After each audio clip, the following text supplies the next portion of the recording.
Hello and welcome to the video. Today we're going to take a look at this Roco set. It is a beer wagon and a truck together, and this is number 44077 in the Roco range. I bought this second hand, so it has been opened before, but let's take a look and see what we've got here. It's the same old Roco box of a cardboard sleeve with a polystyrene tray underneath. You can see here number 44077. It shows a picture of the wagon, but it doesn't show anything about the truck that you also get in this box. So let's ease the sleeve off the top of here, and inside the tray is the model. There's obviously some extra parts, so I'll just move them out of the way. You've got this set of little black parts to add on here, and here we have another bag with some additional parts. This looks like some pieces for the truck. It has been opened already. It looks like it has things like beer crates, and they're actually quite well detailed for the size that they are, so that's quite convincing. So it's a nice little load for the truck, and you also get like a spare wheel and some other parts here. Now this one is for Harz Brewery in Germany. I think it's in Saxony. It says down the bottom, "From the heart of Harz," just here on the door.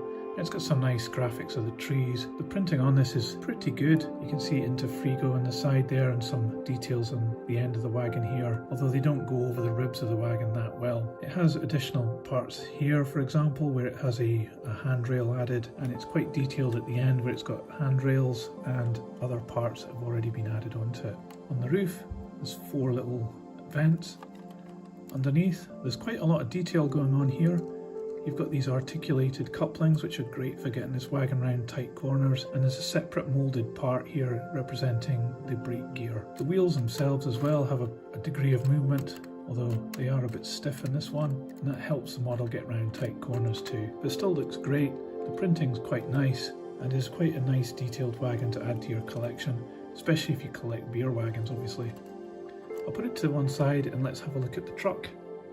The glazing is particularly poor. There's quite a gap here between the plastic of the model and the glazing itself, and there's only kind of hints at the detail of the truck. Underneath, there's a few parts added here. There's an exhaust pipe, and you know, it's quite good with the transmission here and the 4-wheel drive system. The printing on it is very good and clear, and it has this bar across the top with even more details on it, detailing the brand Harz, which this set is about. So overall, this is not too bad, but it's not a great model. I wouldn't put it front and center on your layout. I can see this one does seem to have one of the parts at the back here broken off. That's a bit of a shame that's had that damage, but it just shows how brittle those parts can be. There's also a bit of discolouring here on the end part compared to the bed. This may be indicative of the age of this model or how it's been stored. The wheels rotate really well.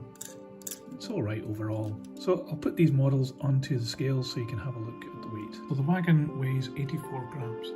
So the truck with a typical load weighs only 10 grams. So I forgot to mention earlier, this set does come with some instructions here, instructions for the truck as well for fitting the parts to that. So overall, this is an attractive set, especially if you're collecting beer wagons. The truck lets down the set little. It's not as detailed as it could be, and I've seen other versions of the Opel Truck from other manufacturers looking much better than this one. However, the wagon is good and it has a lot of detail on it, and it looks very attractive, and the printing is very good. So this would make an attractive addition to your layout. I'll put this onto the turntable so you can have a look all the way around. If you liked this video, please give it a thumbs up and subscribe for more. For now though, I'll see you on the next one.